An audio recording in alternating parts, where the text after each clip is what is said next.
Welcome to Shalom World Podcasts.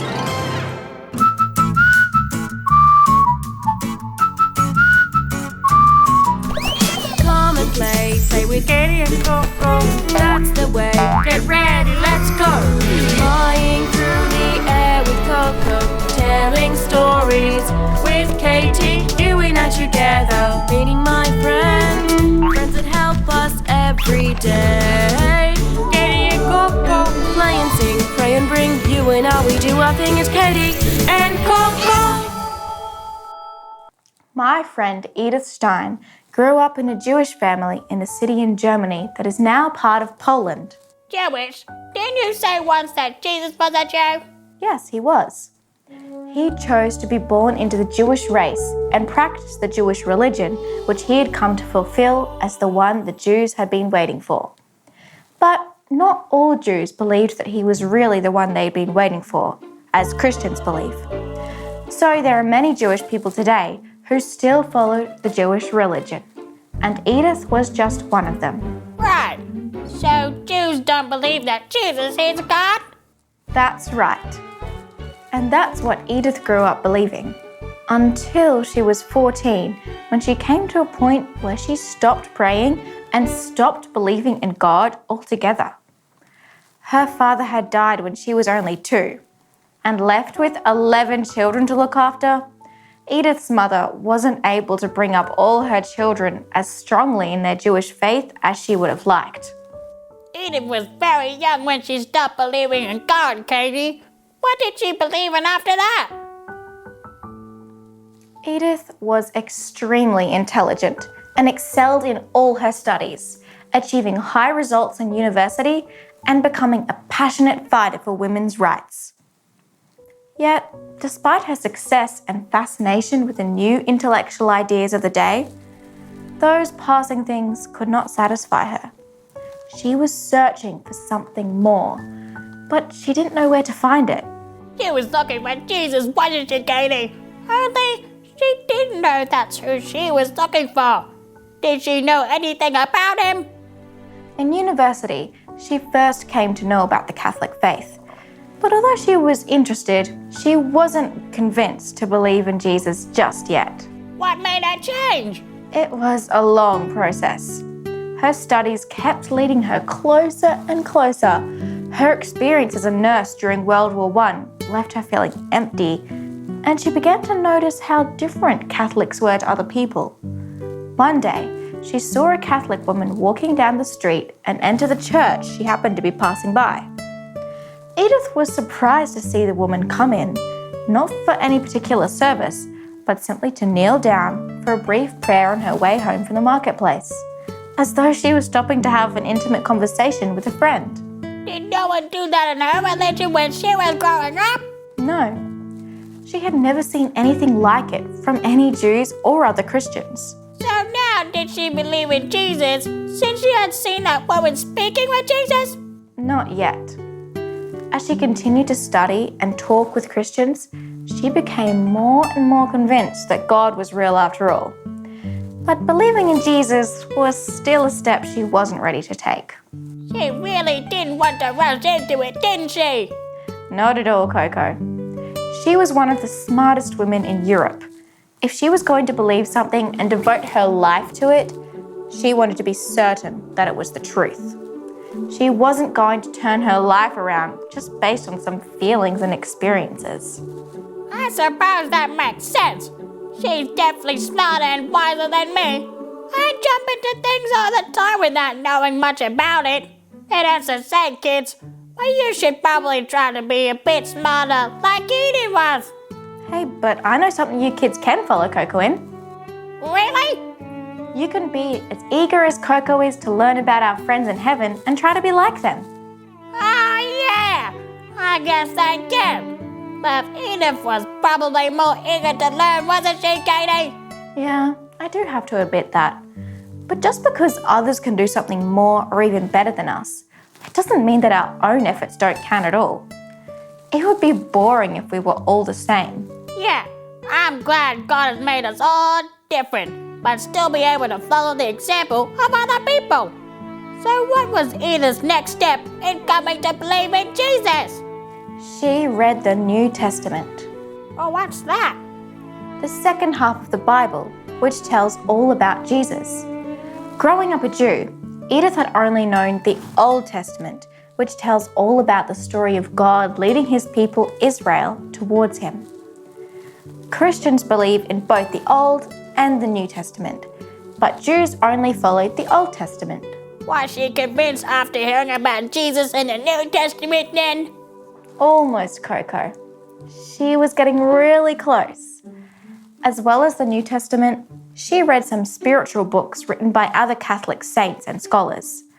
But it wasn't until she stayed up one night reading the life of our friend Saint Teresa of Avila that she finally became convinced. She had found the truth.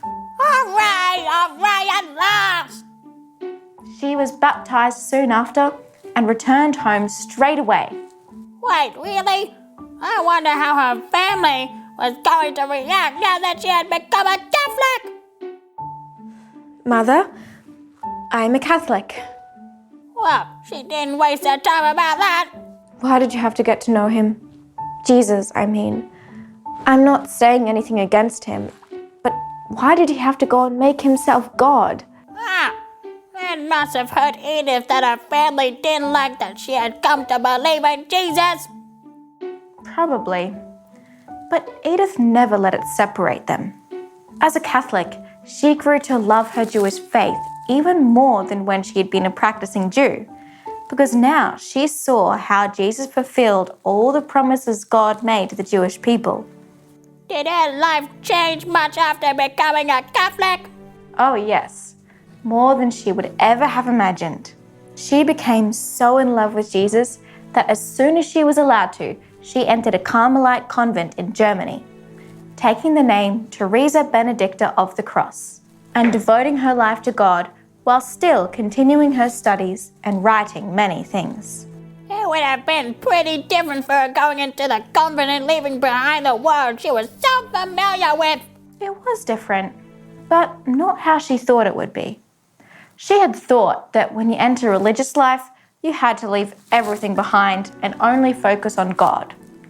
But she discovered that it wasn't the world she had to forget about, it was herself, so that she could bring God into the world. And did she bring God into the world? Yes, but in a rather tragic way, other than her prayers and writings and teachings, of course. Tragic? What happened? Before long, World War II began, and Jews began to seriously suffer under the Nazi control of Germany and other parts of Europe. But I thought she had become a Catholic. That meant she was safe, right? She may have become a Catholic, but she was still part of the Jewish race, even if she didn't practice the Jewish religion. She had already lost her teaching position at the university because she was a Jew before she had become a nun. But now that the war had started, things were getting worse, and she was moved to a convent in Holland for safety. Phew! What would happen to her if she got caught by the Nazis? The Nazis wanted to get rid of all the Jews, so they were gradually taking them all away to terrible places called concentration camps, where many Jews ended up getting killed. That's horrible. Lucky Eve got moved to safety, but she must have been so afraid for her people. She prayed for them and made sacrifices for them every day, Koco. But soon, she was forced to offer the greatest sacrifice for love of Jesus and her Jewish people. Please don't tell me she got captured.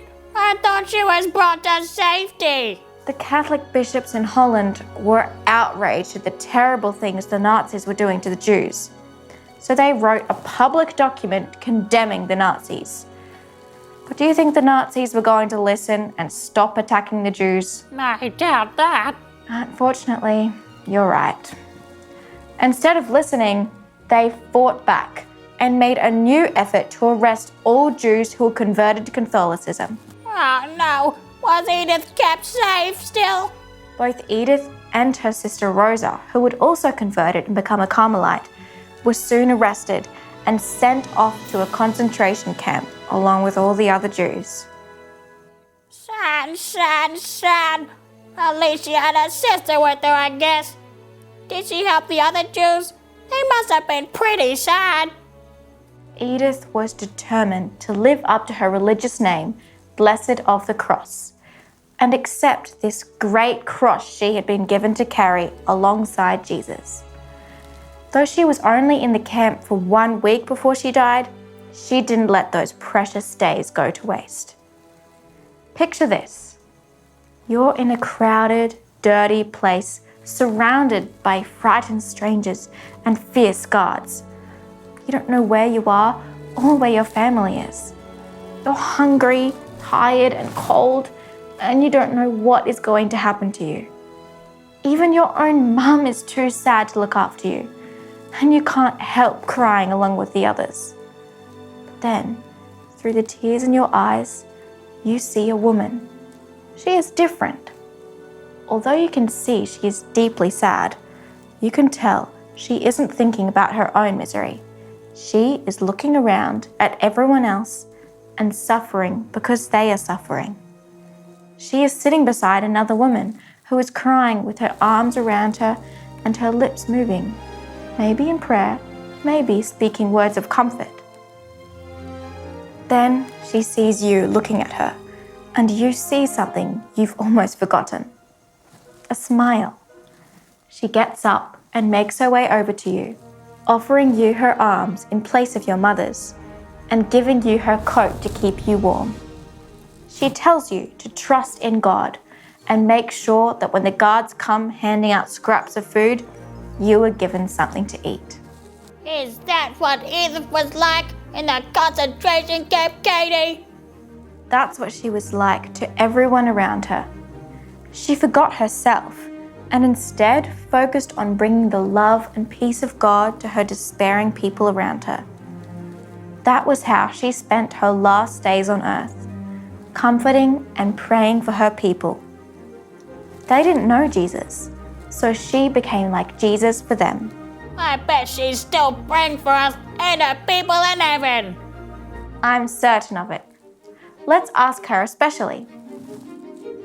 Dear Saint Teresa Benedicta of the Cross, thank you for never giving up on your search for truth and for surrendering to Jesus once you found him. Help us to always see the truth in Jesus as God and to bring him out into the world in whatever way we can.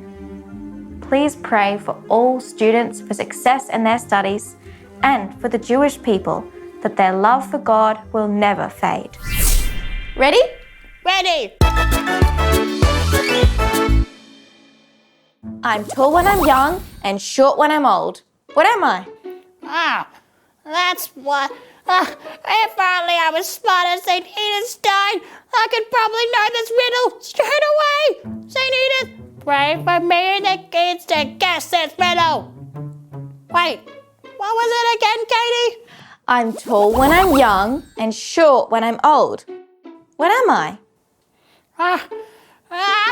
Got any ideas? Wait, I think someone's speaking to me. It might be St. Edith. Whoa, What? She said, is it a candle? it is a candle. Because before you use a candle, it's tall, isn't it? But the more you use it, it gets shorter and shorter and shorter. That's exactly what she said. Good. I hope it's what the kids were thinking too. You know what, Katie? I think Edith was like a candle. Really? Why's that? Because she was smart, so she was bright like a flame. And she was kind, so she's warm like a flame. And she spread her knowledge and happiness to everyone around her. Good thinking, Koco. I like your analogy. I want to be like a candle too. Bye, kids. Have fun with your windows. Bye, kids. Have fun with my friends. St. Edith Stein, what a good friend of mine. Come and play with Katie and Koco. that's the way. Get ready, let's go. Flying through the air with Koco, Telling stories with Katie. you and I together, meeting my friends, friends that help us every day, Katie and Koco. that help us every day.